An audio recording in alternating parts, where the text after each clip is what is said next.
Do you remember the glory days of this iconic 90s logo and the many masterpieces that were born under it? Perhaps you may recall the company's giant jump to superstardom on the Super Nintendo with the visually and musically stunning Donkey Kong Country, a masterclass in both atmospheric ambiance and 2D platforming fun and challenge.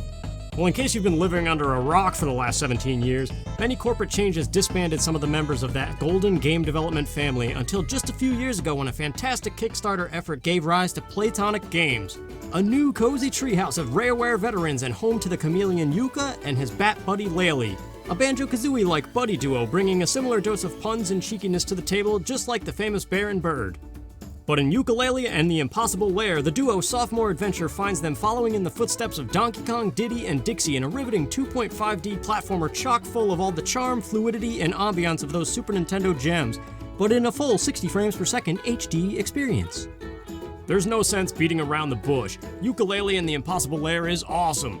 And what else would you expect from the fathers of Donkey Kong Country and Banjo-Kazooie? From the start, the iconic humor comes buzzing in with Capital B's bad puns and silly lines as he threatens to take over the Royal Stingdom with his hive mind that will grant him power over all the bees. And this time he has an impossible lair full of all the traps that make for a very difficult platforming level, preventing Yooka and Laylee from stopping him. With a little help from Queen Phoebe, they must rescue the 48 battalion soldiers locked away in the game's 20 chapters scattered across the overworld and take their defensive powers into the Impossible Lair to stop Capital B one more time. That sounds like a plot buzzing with excitement! The stages of the game are pretty straightforward and impossible not to compare to Donkey Kong Country or Donkey Kong Tropical Freeze. Yooka controls very much like Donkey Kong, his main move being a roll that lets him stay alive over pits for a moment, just like DK. Laylee is a hybrid, similar to Diddy Kong, Dixie Kong, and even Baby Mario from Yoshi's Island on the Super Nintendo. She can twirl, allowing the duo to reach further platforms and otherwise stay airborne longer.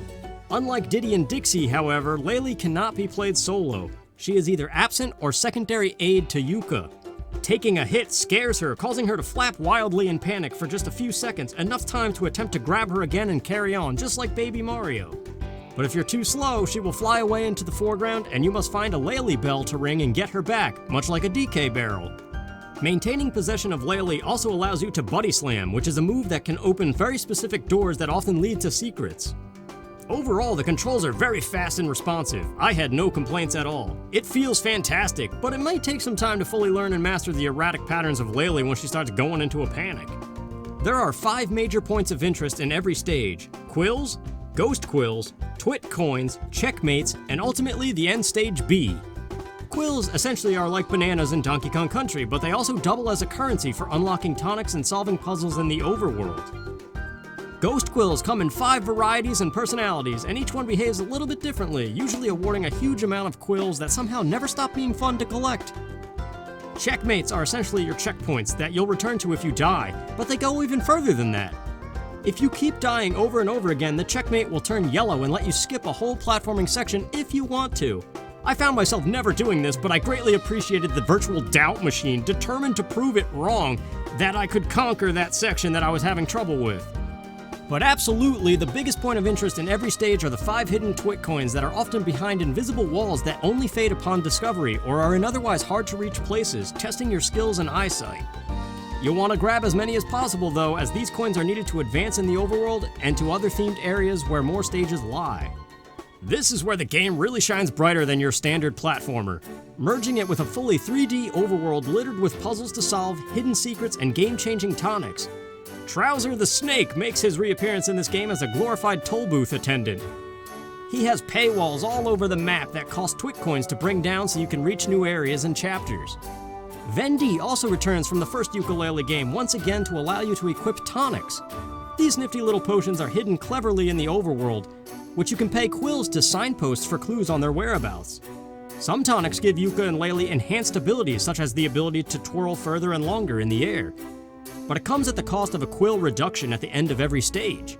On the other hand, there are some tonics that make playing much more difficult, such as changing all the buttons on your controller or making everything mirrored, and these award a quill bonus at the end of every stage. Other tonics are just funky filters to change up the graphics and have some fun. The overworld is also littered with pages that offer fun one-screen challenges set to some awesome bonus stage music. Once beaten, the pages all assemble their power to modify the terrain, allowing access to new areas. you'll find yourself spending at least a third of your overall playtime exploring this giant map, and it's a very welcome break between the platforming chapters. But you might be thinking to yourself, wait, there's only 20 chapters? Oh, don't worry, it gets way better. The 20 chapters can all be altered with clever overworld manipulation, creating a totally new stage and often adding even more advanced traps and challenges. The incentive to discover these alterations never stops being addicting, as almost every level gets both visually and musically more beautiful than the standard chapter. For example, Chapter 2 places you in a factory setting, outrunning various saw blades and weaving through tunnels toward the bee at the end. But if you can guide water in the overworld to the chapter book, the entire stage becomes flooded, introducing an incredibly relaxing soundtrack and beautiful lighting effects shining in from the background. These alterations also introduce 5 more Twit coins to collect and a brand new bee, effectively bringing the game's total stages to 40 plus the Impossible Lair. Which, speaking of, the Impossible Lair can be attempted at any point, but it is an extremely difficult 20-minute long stage of relentless platforming challenges and boss fights with no checkpoints, so it's very unlikely you will succeed without the help of any battalion. However, the developers of course thought about everyone who would succeed, hiding an achievement and a special tonic as your reward for beating the lair on a fresh save, without even going to the overworld at all. But let's go back to the music for a moment. David Wise, the legendary composer behind Donkey Kong Country and a ton of other classic games, is back, as well as the giant Grant Kirkhope, composer of Banjo-Kazooie. Grant's signature sound can be easily heard throughout the entire overworld, which gives the game a nice balance of a banjo feel and Donkey Kong Country. But David Wise himself is actually very sparse in the game. The bulk of the soundtrack is composed by Matt Griffin and Dan Murdoch, but if you didn't know that, you'd probably assume it was David Wise. The influence is very detectable, and the talent of both Matt and Dan is a hugely welcome addition that carried Yooka-Laylee and the Impossible Lair to heights it would not achieve with any other sound. I fully believe a large part of a platformer's success is the soundtrack, and these guys hit it out of the park. There are so many clever musical nuances. For example, Chapter 9, Urban Uprise, features an upright bass guitar as the prominent backbone driving the music. Take a listen.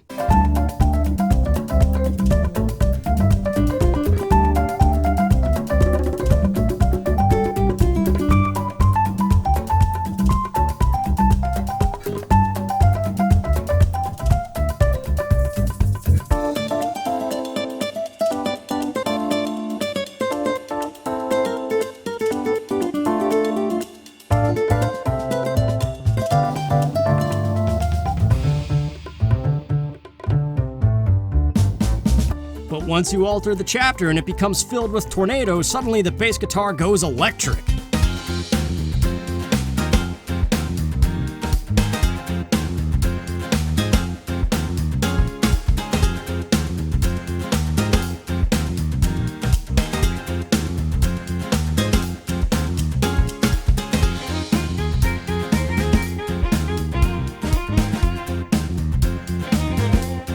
There are many instances of little things like that, but more notable are the many moments where the graphics and music complement each other and leave you stunned, whether you're admiring beautiful light reflections in a waterfall, or captivated by a glorious full moon on a snowy sky, while a melancholy tune prods at deeper thoughts and feelings locked away somewhere in your brain.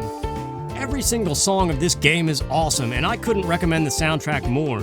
There were several moments where I was just stunned speechless, listening and admiring all the lighting effects. As far as bad things, the game does suffer from some long load times in spots, as well as some jittery moments, especially when bringing up the menu from the overworld. There are also a lot of stage props and set pieces used again and again, sometimes making the first phases of chapters feel a little too similar to other stages. But it's hardly enough to ruin the gold that is here, and the alternate stages are almost always unique, so there are nice breaks from the towns full of windmills and crates just when you feel like you need one. Beyond that, I didn't find any other notable flaws. Yooka-Laylee and the Impossible Lair is a challenging and very welcome platformer for these modern times that is loaded with the charm, ambiance, and expertise of the 90s Rare team, a talent that is instantly recognizable and which has been greatly missed for quite some time. Fans of the Donkey Kong Country series and the classic pun-filled humor and googly eyes that filled so many of Rare's classic titles will feel right at home with what Playtonic Games and Team17 have delivered here. At half the price of today's AAA games, you get way more for your money in every department. This is just good old-fashioned gaming fun, the way it was always meant to be. I highly recommend going in blind and just enjoying every new song, every new environment, and every silly joke, as if we lived in a time where the internet didn't exist and it was impossible to spoil yourself on such a good time. I guarantee you'll be transported back to a familiar time and space as 1994 when Donkey Kong Country first hit the shelves, and you'll be lulled into an appreciative bliss by the outstanding soundtrack and visuals. Yooka-Laylee and the Impossible Lair is one gem you don't want to pass up. I'm Bill from Good Old Days Gaming, and thanks for watching.